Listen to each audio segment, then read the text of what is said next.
Rumpelstiltskin, written by Joanna Nadin and illustrated by Alejandro O'Keefe.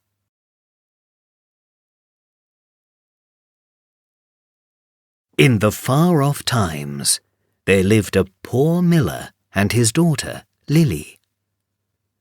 Lily was kind and clever and good, but the miller was a show-off who liked to tell tall tales.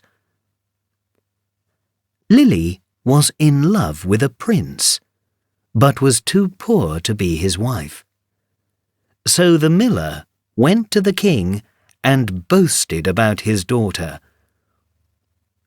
"She can spin straw into pure gold," he said.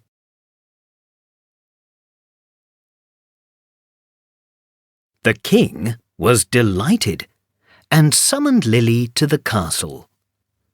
There he took her to a turret and showed her a bale of straw. "Spin it into gold by morning, and you may marry my son," he said. Then he locked the door. But of course, Lily had no idea what to do, and stamped her foot crossly. At this sound, a goblin appeared. "Give me your necklace, and I will spin the straw into gold," he said. Lily's necklace had belonged to her mother, so she did not want to give it away. Yet she did want to marry the prince, so she agreed. The goblin was as good as his word, and spun the straw into reels of gold. The king was pleased, but he was also greedy. He took Lily to another turret with 2 bales of straw. "Spin it into gold by morning, and you may marry my son," he said. Then he locked the door. Again, Lily stamped her foot, and again the goblin appeared. "Give me your ring, and I will spin the straw into gold for you," he said. Lily gave him the ring, and the goblin spun the straw into reels of gold. The king smiled when he saw the gold, but it made him greedier still. He took Lily to another turret with 3 bales of straw. "Spin it into gold by morning, and you may marry my son," he said. Then he locked the door. Again, Lily stamped her foot, and again the goblin appeared.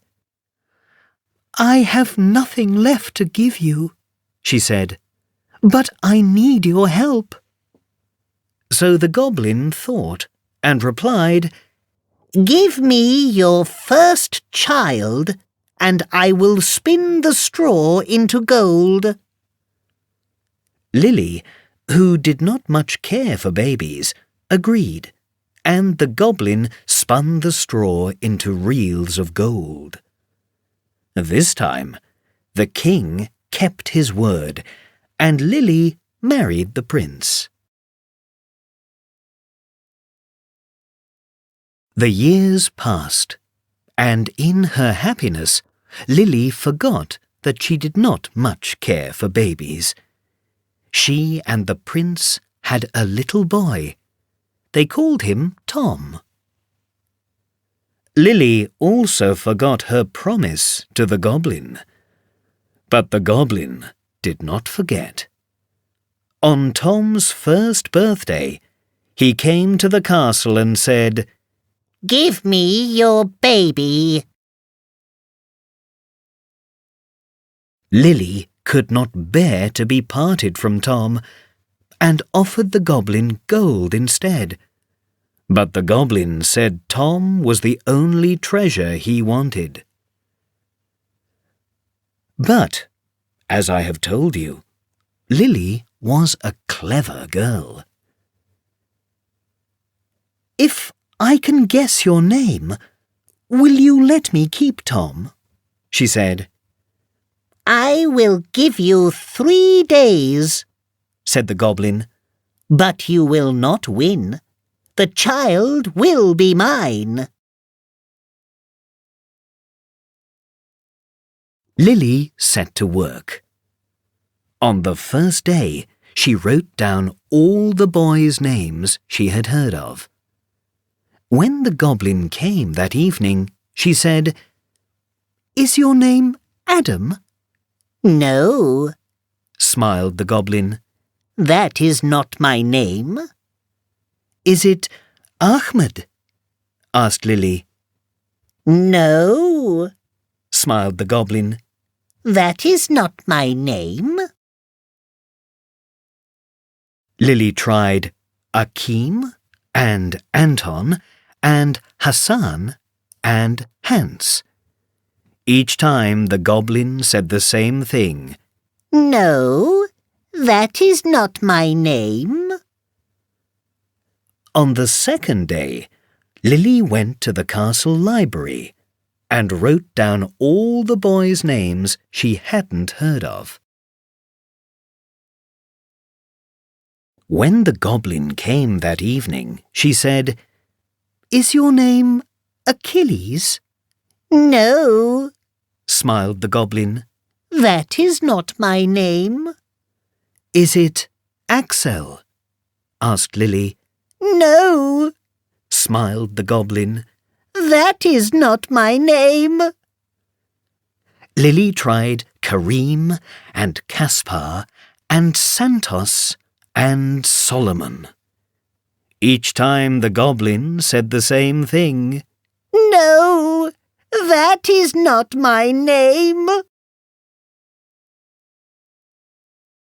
On the third day, Lily had run out of ideas, so she went for a long walk into town. She walked around the market, listening out for anyone with a different name. The only names she found in the market were ones she had already tried, like James, Jack, and Jonas. Lily had almost given up hope when she saw a market stall selling reels of thread. A little man was singing to himself as he stacked them in neat piles. He sang, "My name's not John, my name's not Jim, my name is Rumpelstiltskin." Lily smiled, because she could see that the little man was the very same goblin who wanted to take Tom away.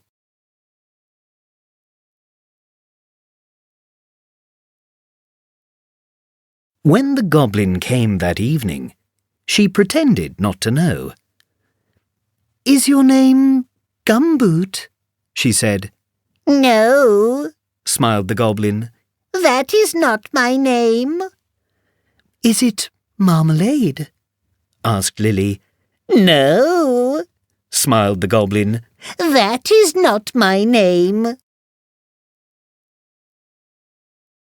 Lily tried Slurp and Squelch and Mutton and Tintin, but each time the goblin said the same thing. "No, that is not my name." Then Lily had one last guess. "Is your name Rumpelstiltskin?" she asked. The goblin stamped his foot so hard it went through the floor. He pulled with all his might, but he was stuck fast. Lily offered to help him, as long as he vanished forever. The angry goblin disappeared. Tom stayed in the castle with Lily and the prince, and for all I know, they are living there still.